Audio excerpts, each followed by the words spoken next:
Gavin McCormack, a co-founder of Upschool, Montessori Australia ambassador, a TEDx speaker, a philanthropist who built 9 schools, several libraries, and run 3 teacher training centers in Nepal, despite being an Australian.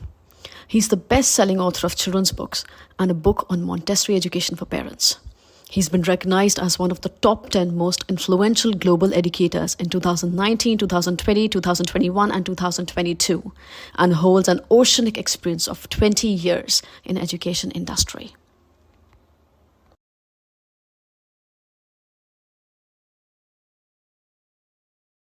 Thank you so much for coming in. Pleasure. And Gavin, I'm sure there's a meaning to your name. Just because you gave in so much to the education industry, that's Gavin. So you're the Montessori Australia ambassador. You've been awarded as one of the most influential, top 10 most influential global educators 2019, 20, 21, and 22. 4 years consecutively.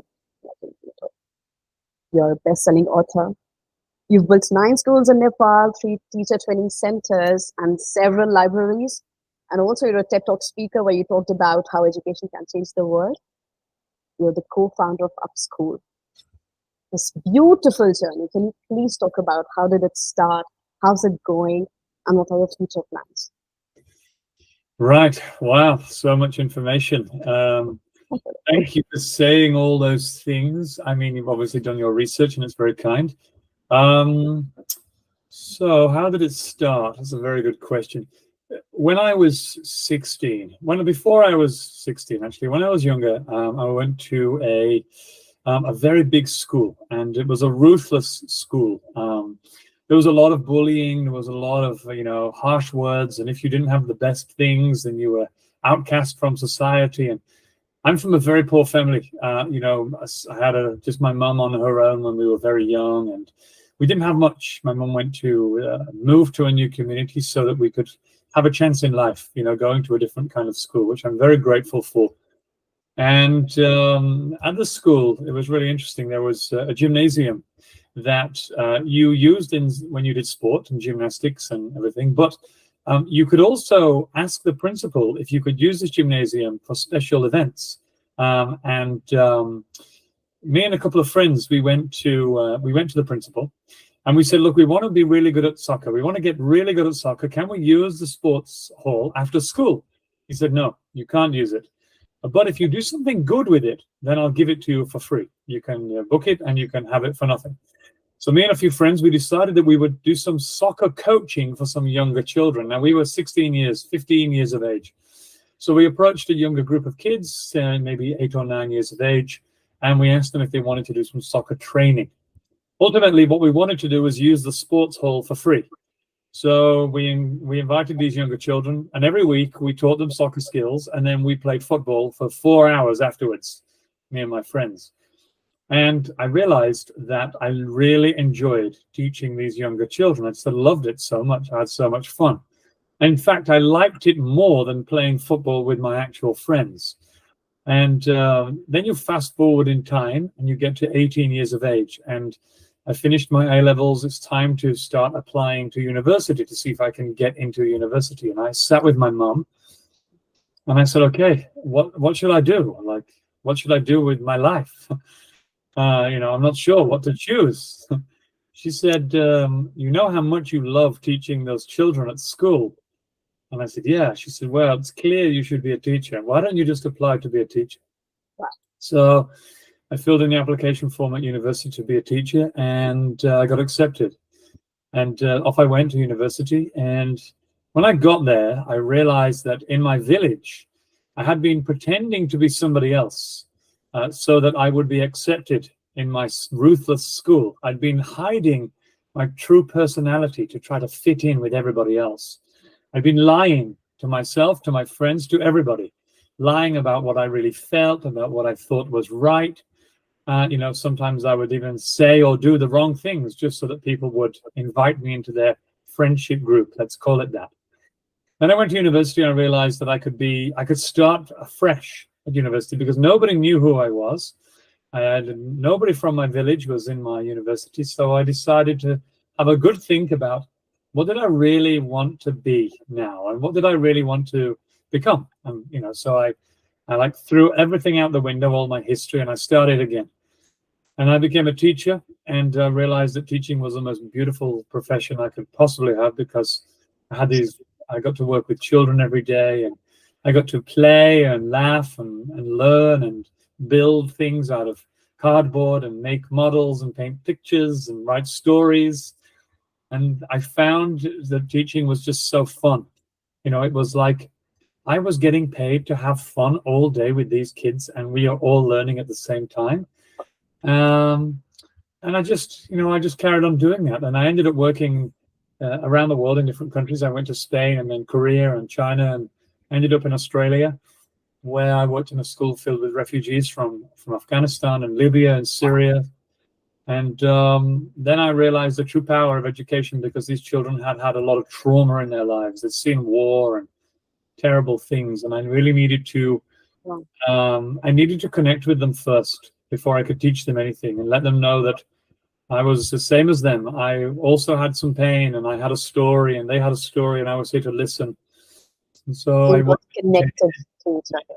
Yeah, really connected. And I worked there for 10 years, and then I realized that there was something called Montessori, and I started reading about Montessori, and I retrained as a Montessori teacher.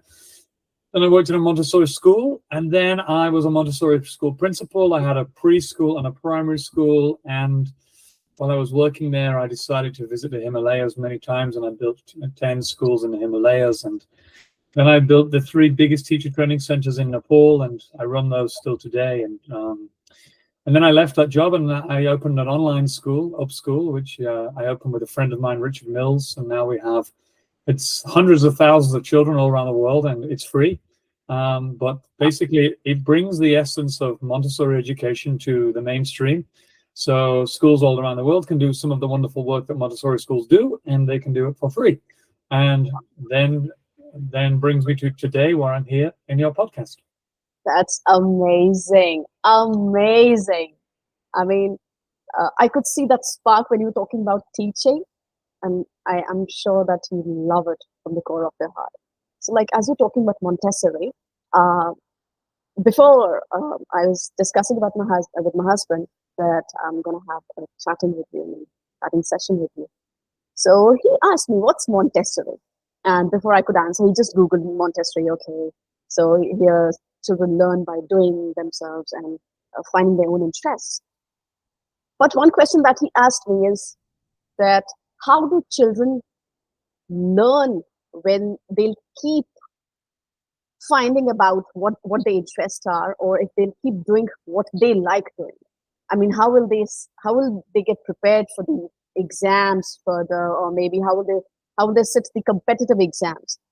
How will they get prepared for life? I couldn't answer that question though, but I mean, I would like you to please explain what is Montessori education actually.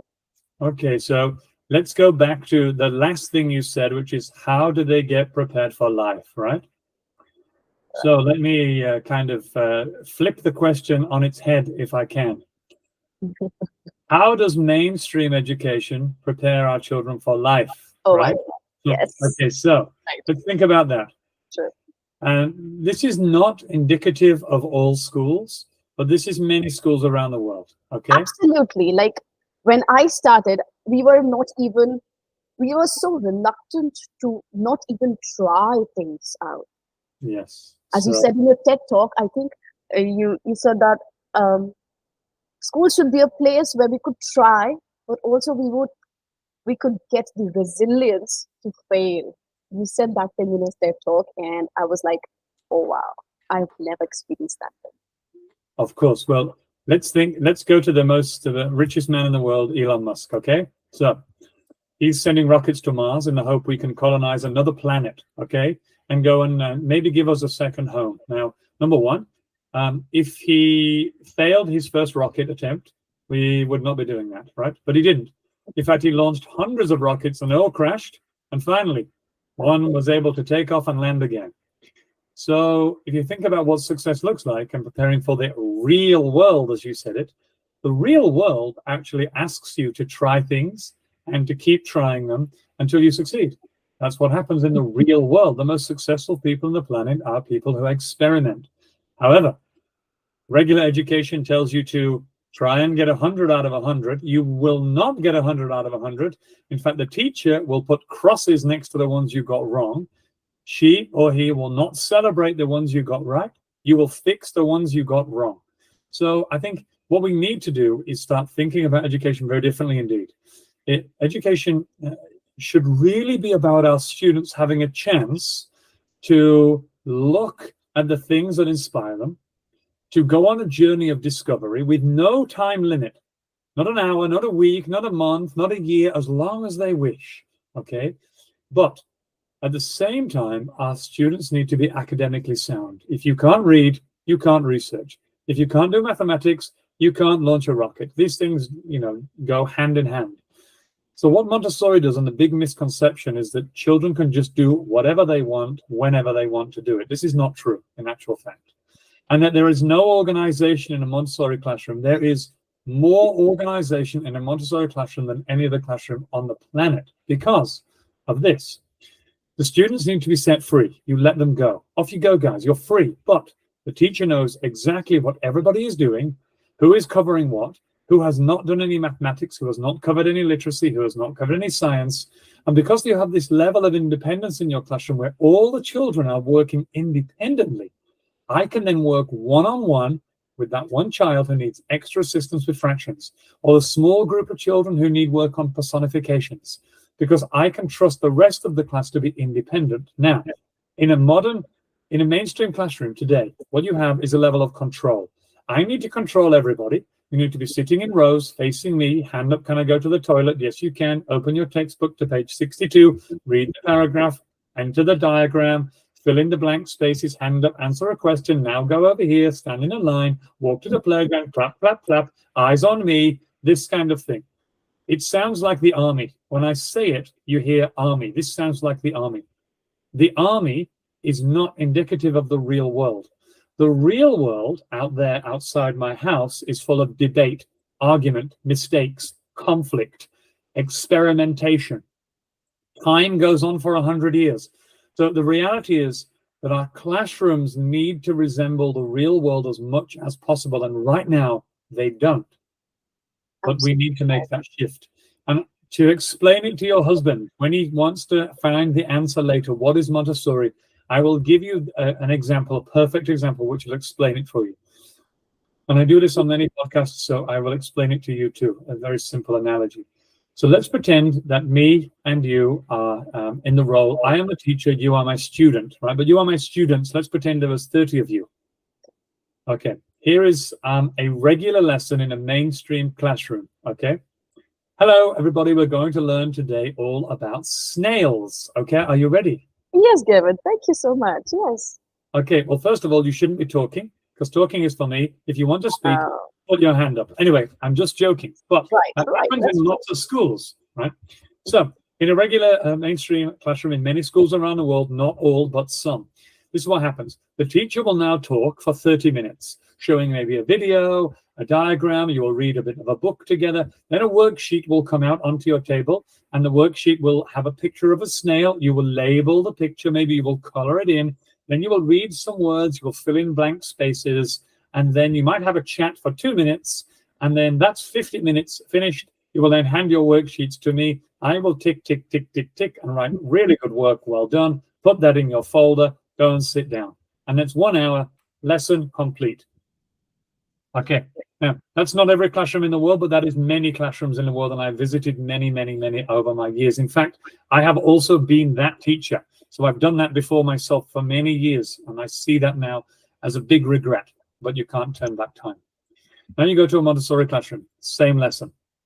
A teacher says, hello, everybody. Today we're learning all about snails, but I do not know everything about snails. But last night I did some research about snails, and I'm going to tell you some really amazing things which are going to get you very excited.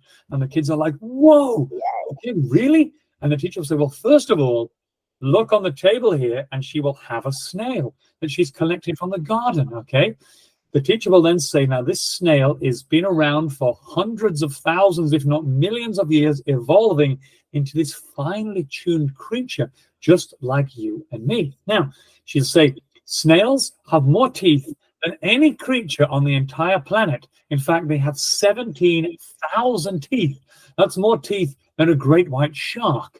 Later on, children, you can come up to the table with a magnifying glass and have a look inside the snail's mouth and have a look at these. You can even touch the snail's shell if you're very, very careful.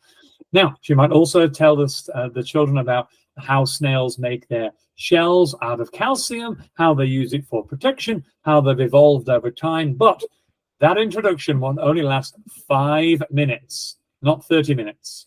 Then she will say to, now the children are very excited and say, wow, I didn't know this about snails or ants or bumblebees or volcanoes, whatever she's talking about. The teacher will then say, now, what would you like to know about insects? Okay, not snails, because snails is what she's excited about.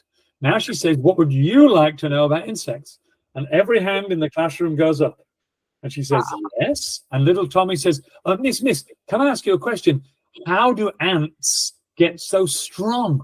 They can carry 100 times their body weight. Teacher says, Tommy, that is an amazing question. I do not know the answer, and I'm going to write it down.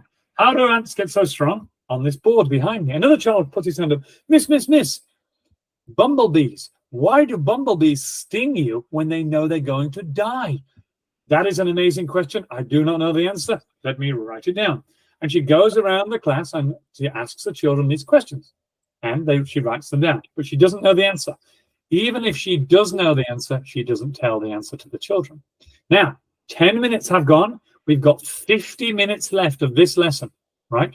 She then says to the children, okay, guys, now you've got 50 minutes to work on your own, in a pair, in a group. You can work wherever you want in the classroom. You can use the computer, the library, the iPad. You can talk to your friends. You can work on the floor. You can work at a table. And you've got 50 minutes to answer one of these questions or all of these questions. And you can represent your work in any way you wish. A diagram, a painting, a drawing, a model, a dance, a report, whatever you like, an infographic, an information report, it doesn't matter.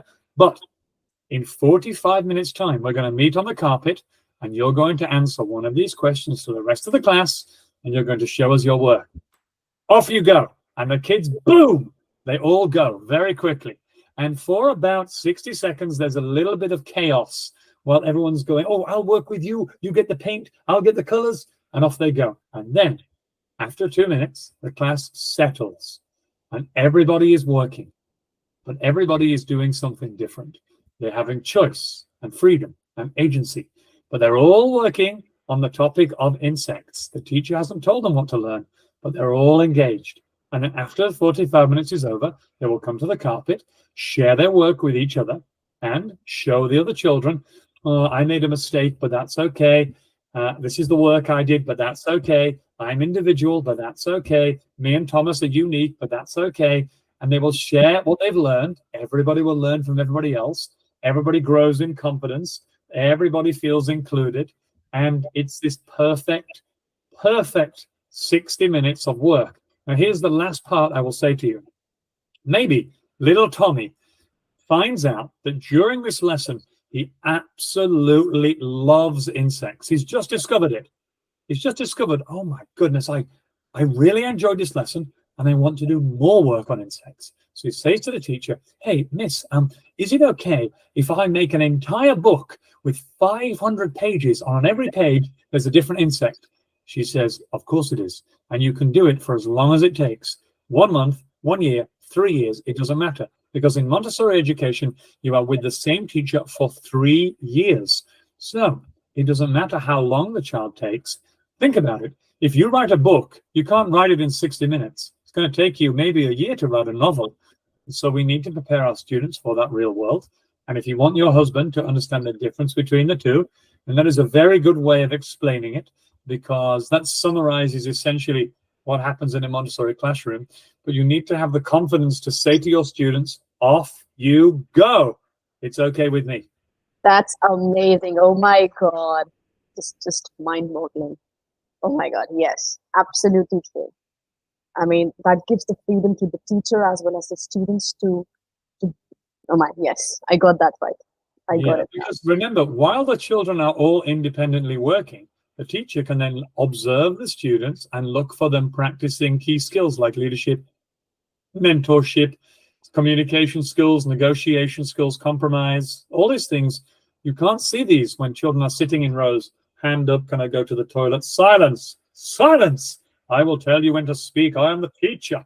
This doesn't happen. If you let them go, it resembles the real world. And also at the same time, you can observe your students.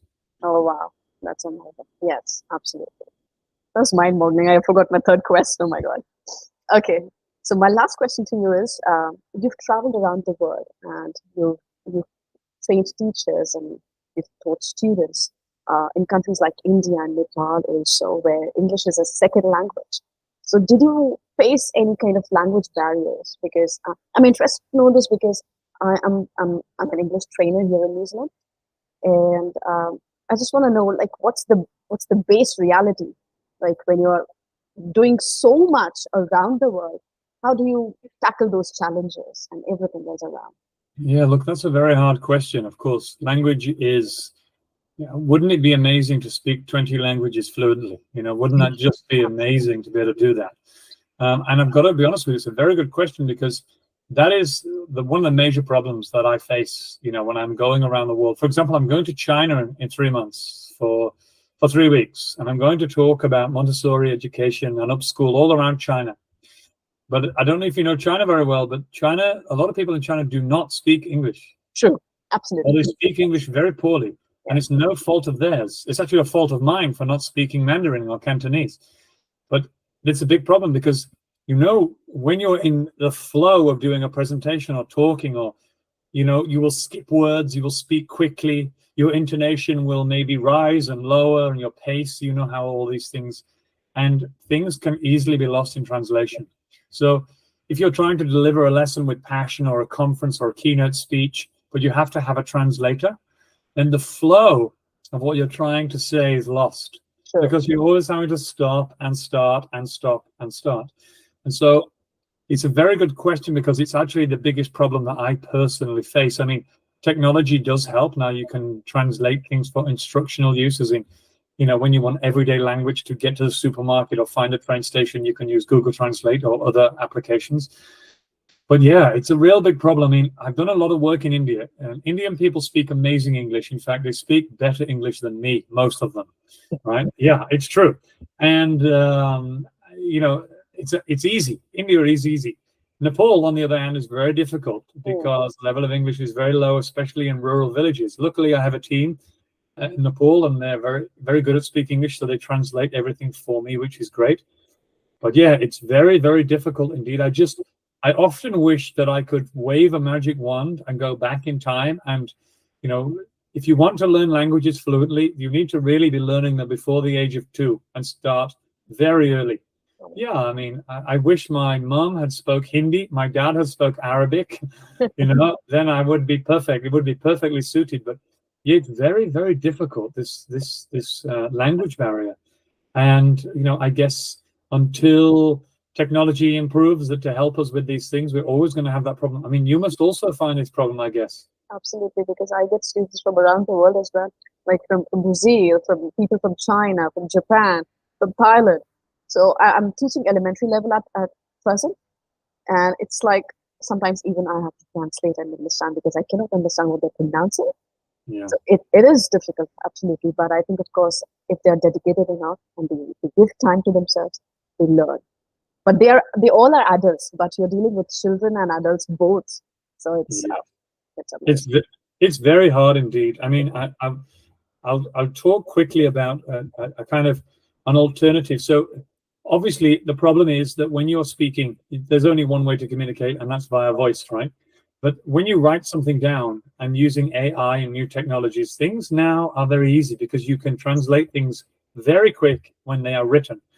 So when we created Upschool, which is obviously a platform around the world for children to come to school and engage with big Montessori projects on the SDGs and changing the planet, we decided to go down a route where we would write everything in English, But we knew that, not all of the world speaks English. So we designed the platform in a way where it comes with all the content you need, the lesson plans, videos, all the task cards, worksheets, everything you possibly need to deliver all the concepts that we want. But with one click of a finger, you can translate it into any language on the planet. Oh, so you can have Arabic, you can have Mandarin, you can have French, Spanish, German with one click. And because it's written text, now teachers can download it and then teach it in their own way, in their own dialect. And also, if you've got rural villages which don't have technology, then we're translating our courses into booklets so that they can be then printed and shipped around the world in any language that they wish. So it is a problem, but with technology, we can probably overcome it to a certain degree. But unfortunately, there's two kind of sides to this. I love the culture of languages. I never want to lose that. I want languages are so rich, and history and stories, as you know, with the Maori language and the culture, and also the indigenous Australian. We have so many, different dialects and stories and Dreamtime stories here in Australia. I'd hate to lose those. So you want everyone to understand you, but you also want to have that rich tapestry of culture from history. So I think I'd rather go with, let's keep it difficult. Who cares? We'll manage somehow. We don't want the whole world just to be speaking English tomorrow. That would be a failure, I think. Yeah, right. Absolutely right. So, like you talked about Upschool. So, is it an online platform or a physical school somewhere in any country? So it is an online platform, and it has its own curriculum. It has its own pedagogy, its own framework, which I've created. And all of those are based on basically a hybrid of Reggio Emilia, Waldorf, Montessori. Basically, I picked all the best parts of every curriculum that I could find and built my own curriculum. And so we run this online. It has things like financial literacy, critical thinking, environmental science, values-based education, cultures. The cool thing is about all of the lessons, I go to the most remote locations on the planet. So I climbed Everest, and on the way up Everest, I was teaching all about cultures. And I basically teach about the Sherpa people. And then the children, like I said, the teacher with the snail, I teach the Sherpa people, but the children choose a culture that they want to do research on. So they don't learn, they learn from me about the Sherpa people, but that's not all they learn. They then take it on their own journey.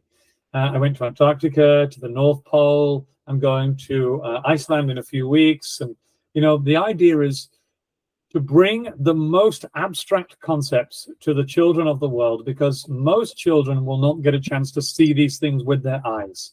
So, if you are a child in Nepal, right, there is a 90% chance you will never see the ocean. Never. Right? So think about that for a second. In the curriculum, we talk about protecting the ice caps, global warming, ocean pollution, plastic, marine biology, coral reefs, the Great Barrier Reef, all this stuff. These kids are like, well, what are they talking about? Like, I've never even seen the ocean. Is it actually a real thing? Right? So you try teaching them about ice caps and blue whales and polar bears.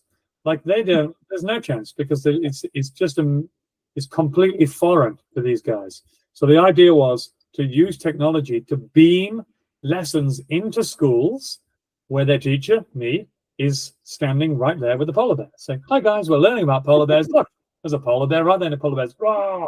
Wow. The kids are like, whoa, there's a polar bear with my teacher. So it's not the best. I'd rather have the kids going to the North Pole, but that's not a possibility. It's kind of the best solution that we've got so far. And the best thing is it's all free. You don't have to pay. Everything is completely free of charge. So we've got hundreds of thousands of students enrolling on the platform, and in over 185 countries. I mean, it's really fantastic. And it's just growing every day from strength to strength. And we're very proud of what we've created. And we'll keep creating stuff more and more, me, myself, and my partner, Richard Mills. And we have a team of other people behind us working together. It's just, it's great work. It's hard work, but it's like my mum said, you seem to love this kind of work, so why don't you do more of it? So here we are. Respect. Everything for free. It's just something that you love, of course. You just want to give it out from whole heart. And I'm just my God, I'm speechless. Thank you so much, Gavin.